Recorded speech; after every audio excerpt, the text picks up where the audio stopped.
Greetings, traveler. Alright guys, before we dive into the XQN review here, because he played another really fun game that I want to share with you guys, I want to take another look at the hero win rates to see after another day, because I am interested in where Kerrigan is ranked here. If we filter on the top 5%, Kerrigan is top 10. That's really unusual, and it's because of a specific thing that we're going to see in this game. It's pretty fun. Sorella is the best, but she is already disabled, so AFK is the best performing hero, and it makes total sense because you literally just play the AFK buddy and then you buff it, and it's completely broken. Yogg just has way too good of a start because you're casting free spells. Whack-Toggle has a really good start as well. Raynor gets too many battlecruiser upgrades as well. Ragnaros here is insanely surprising. I might actually... Oh, actually the meta is like super tempo heavy because... Okay, I will try Ragnaros actually. Jiraxis, Jailer, Cindy, George. Yeah, George in Cold War lobby, I think. Alright guys, quick little meta sneak peek. But now we are going to jump into an XQN game. As I've already teased, he's actually going to skip a Sire to play Kerrigan, which is a little crazy if you don't know what he's going to try to do. But we've already seen it yesterday. You can use the buddy with Rylak to farm more buddies, which is really fun. So we're going to hope that he gets that online early so that we can just see a crazy game. Sorella is no longer in the game right now. Sorella has been disabled. That's kind of a nice little thing with Kerrigan. You can buy the 2-2. Sorry, with the 2-2 you can buy the 1-1 and still have a chance to win. Now he's fighting Millhouse, so Millhouse does spend gold a lot easier here. Yeah, if you guys want to check out those hero win rates yourself, that's on hsreplay.com. You can also use !tracker in the chat to download it. It's entirely free. It does have a paid option to get extra options, but the free version is very good. So usually it's Hydralisk on the second turn, but I guess he's checking whether he's leveling this turn or not. Yeah, Deep Blue on AFK is free scaling. Gems on AFK is free scaling.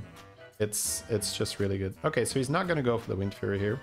Usually we do go for... Oh, but he has an empty board. Okay. I guess not. No. But you wouldn't Wind Fury that. It wouldn't have enough health. So that's fair. Yeah, AFK buddy at the moment is insanely broken. You just put gems on it. You put spellcrafts on it. You put spell buffs on it. Anything. Chef on turn 3 is always really good to see. He does have a really nice undead package in the shop. Yeah, he's gonna go for the Death Swarmer here, I guess. Actually, the Skull is also still pretty good. Skull is so good, it's probably Skull, huh? I think you want to play the 1-4 because you have 2 undead, but if you do the math, Skull is just more numbers. It's 2 damage, and then +2/+4 total. Pretty silly, yeah. Alright. He does get the Wind Fury. He doesn't lose the 1 and 3. So overall, wonderful start. He's winning a fair amount of his rounds. He's got a lot of economy because he started with that Murloc, and he has Chef's Choice on turn 3.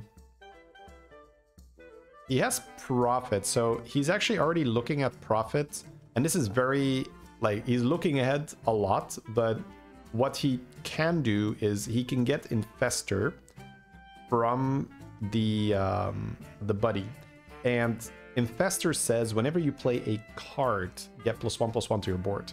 So by buying the Profit early on, he gets a way to get a lot of gems, and gems are cards, so it's just insane scaling.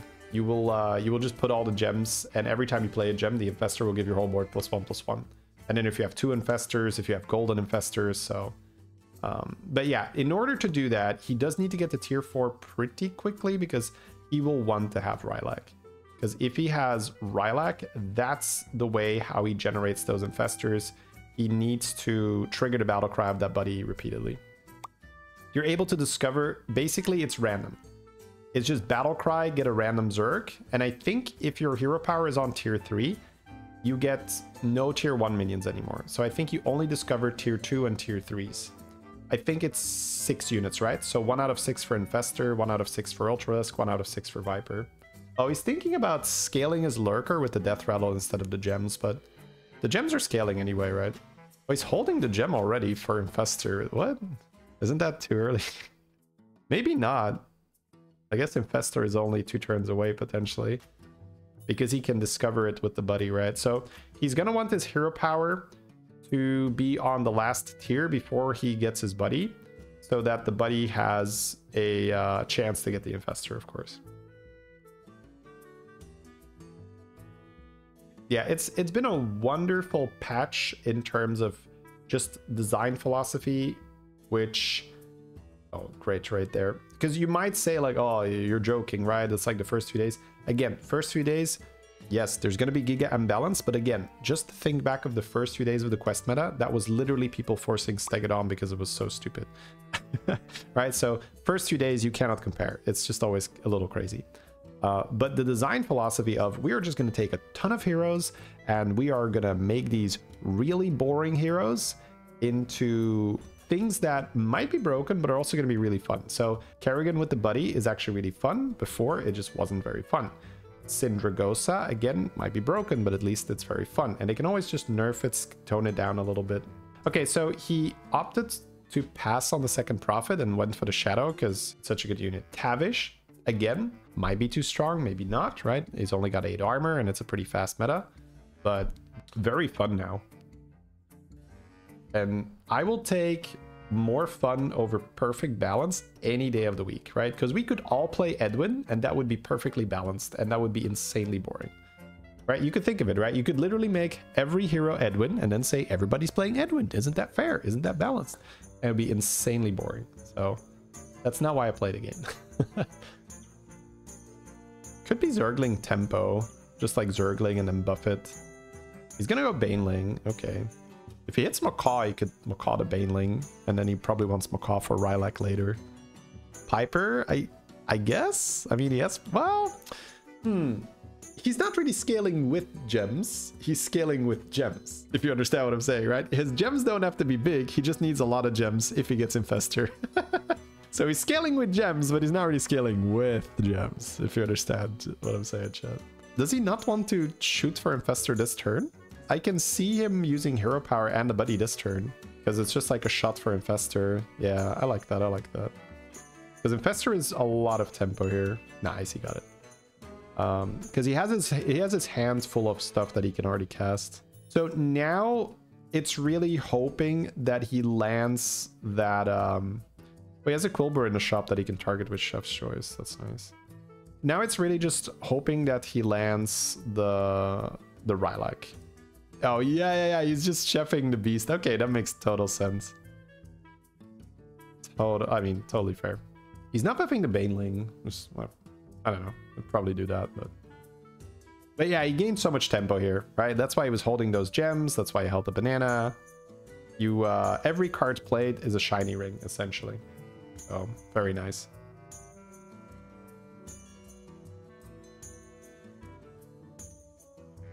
I think Chameleon being back is just a bit of an oversight. When I think about it, I think what they were going for is like, oh, wouldn't it be fun if you could copy a buddy? Oh yeah, let's bring Chameleon back. And then there's like, oh wait, that entire meta with Chameleon, well, not the entire meta, but the last part, let's say the last 2 or 3 weeks of Chameleon meta, every high MMR game on Beast lobbies was literally just get Chameleon and copy a really good unit 2 times. Why Deck Tracker, not Firestone? I mean, they're both fine. I did not like Firestone when I used it just because it felt slow. But it's been a very long time. So maybe it's no longer slow or whatnot. I can't really judge on it because it's been so long since I used it. Okay, so he's gonna hold the Scarab and the Screecher. I guess he just wants to get a Rylak and then he wants the Screecher on the Macaw to farm more Zergs, yeah. He is forcing this, but he has time, right? He has Infestor. Now, the meta is fast. You do have to say that. The meta is very fast. Excuse me. So, oh, come on. No, it's dead. He can't steal it anymore. No. Pen Pal's pretty good. Like, he needs a golden buddy eventually when he has Rylak, right? So, but man, stealing the Rylak would have been amazing. But he needed to go first to have a chance to steal it. Oh, tragedy, chat. Tragedy. Okay, Viper, I guess, for the fight. And I wonder how many cards that aren't Rylak he's gonna be willing to buy. Like, does he buy Bacon because he gets gems? Like, is he, no. Yeah, he's really toying with the ideas. Like, maybe, but I think he's just saying, I need just Rylak stuff. Okay, he's not gonna pass up on these things. Okay, okay, okay. Man, it's getting late again, huh? So these are the things that I'm very interested in. It's like, what is his decision making here? What is good enough? What is not good enough? So those macaws, would that be like backup for Baneling if he doesn't hit Rylak? Because you can make the argument that the macaws don't do anything if he doesn't have Rylak. So buying that second macaw feels a bit off. But, I mean, what do I know? Of course, he's calculating that he's going to just triple it anyway, so... 5 head. And I always assume that XQN is just right? Even though it's probably not always right. Generally speaking, when he's making a call there, it's going to be better than my call. Oh, he gets gem buffs. I mean, he has 2 profits. I guess that's fine. Wait, he has macaws. Wait, did he just, like, play Quilboar now? He has Golden Macaw, Double Profits, Sanguine Champion. Wait, this is confusing now. Okay, he has Double Infestor. That's a big turn. And a Golden Prophet. Oh, Lord. Okay, I mean, I guess he doesn't have that big of a turn ahead of him. It's not like he's got, like, infinite gold. So now he's considering Reef Explorer because it's 2 cards played for his Infestor tempo. Titus? I mean, he gets Giga scaling here, right? He can even Wind Fury this macaw. I would say if he doesn't hit Rylak on this turn, he's going to just push for gems, right? Okay, wait, he can't hero power though, right? No. I think he's forcing Zerg. Yeah, I think he just wants to have fun, and this build is so much fun. And he's played the Rylak. He's played the Sanguine Champion before, right? He can't get Golden Buddy, can he? He does have Pen Pal, but it's so much money. Golden Buddy would give twice as many buddies this turn, but I don't really see it happening. He wants to run that Screecher so bad. Do you sell an Infestor for that? That sounds crazy. But you get more buddies. Well, you don't really get... Like, it's not a Golden Buddy yet, right? Okay, he's getting a lot of tempo here. Oh, he's selling an Infestor, I think. That's the only thing you could sell, right? I mean, Profit, but you don't want Profit gone, right?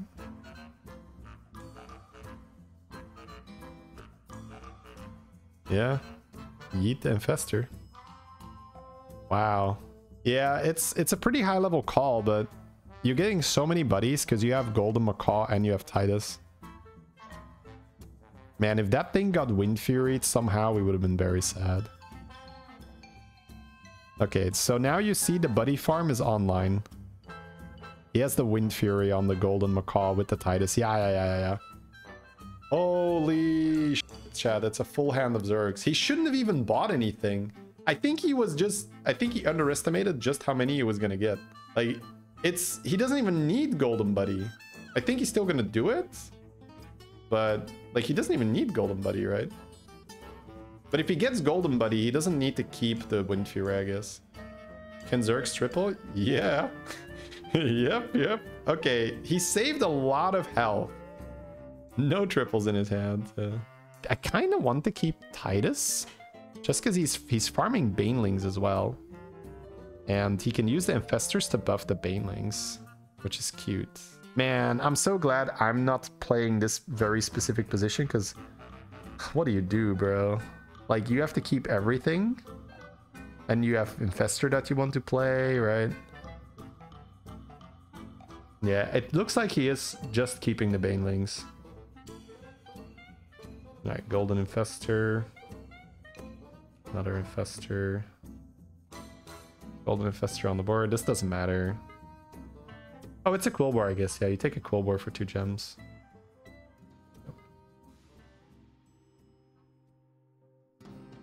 12 gold, 20 seconds. Yeah. He doesn't really need to... Like, he's already getting way too many buddies anyway, so...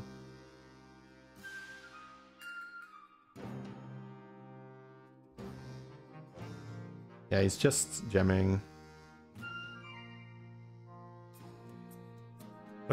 Look at this, man. There's so much scaling. He does not want to hold a card here. That would be bad. But the reason why he still wants Golden Buddy is now he gets 2 of the same. Does he not? I thought it worked that way last time. Did they change it? Okay, maybe that was just like luck or an anomaly. Yeah.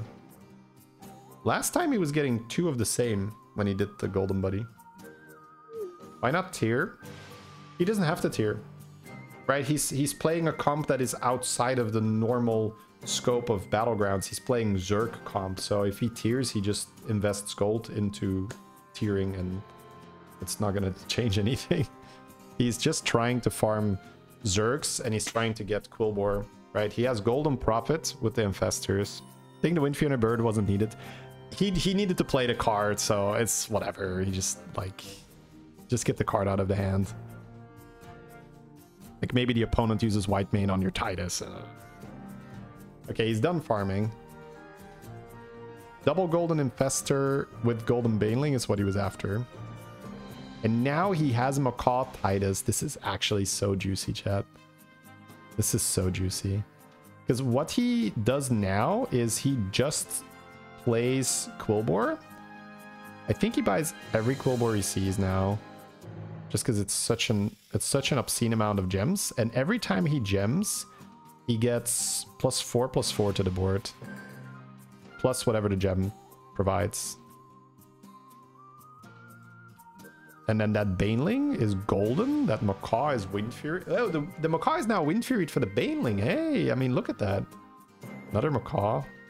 Taunt is pretty good now on the Prophet, I would say. Or on the Leroy if he's playing that. But I like Prophet because we're keeping that, right?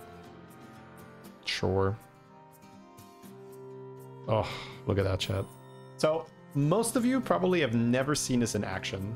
It's an extremely rare comp because you only could do it before buddy meta, half the time, where your Baneling morphs into something else and then back into Baneling.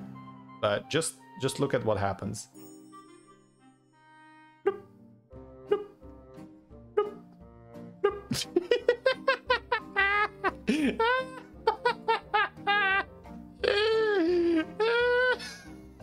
One hit deleted the whole board, bro.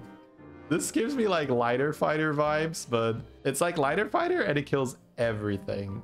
Because instead of dealing like 4 damage or 8 damage or whatever, he deals 140 damage. Bro.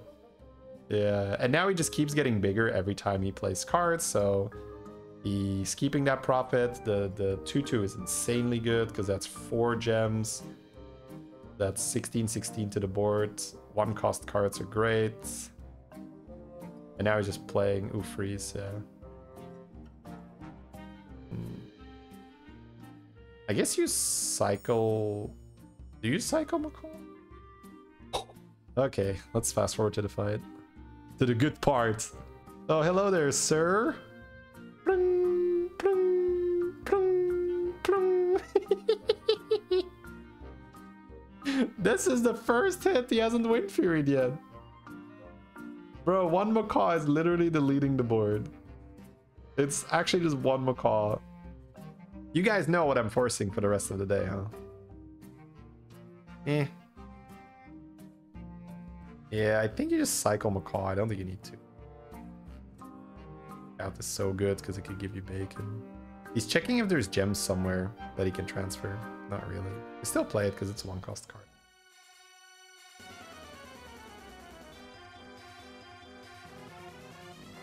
I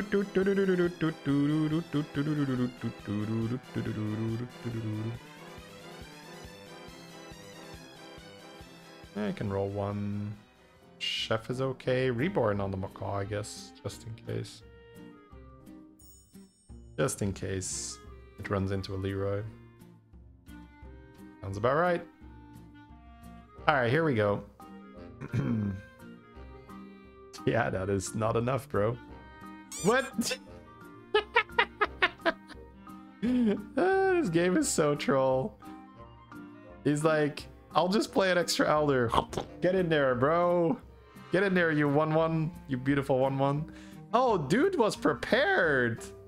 Double golden poison. I mean, cool, but my 1 Macaw soloed you, bro. So, I mean, yeah. Have a nice day. Oh, he's still alive. He's like, GG, bro. You got me. Let's see how big he gets here, chat. Because he's leveling. Yeah, I guess if he hits Foodie, it's pretty fun. Yeah. This is just such a... I mean, we could also see what the opponent potentially does here. Like, how would you even begin to counter this? Probably just concede, right? This is the best counterplay here. How do you counter this build? You would counter this build by having 5,000 health on your units, right? Which, with AFK Buddy, you can do. AFK Buddy would beat this board. Disgusting. Ugh. Okay, we need to nerf that buddy fast. Yeah, I mean, Scam does nothing against this. Yeah, does the Macaw die now? Or does the Baneling die to the Leroy? The Baneling dies, yeah. But that's fine. The Baneling is like, okay, bro, you chose violence. Shoots the Leroy. It just does nothing. Man, what a game. We're not going to see that anytime soon, I think, after they do whatever they're going to do to nerf Kerrigan.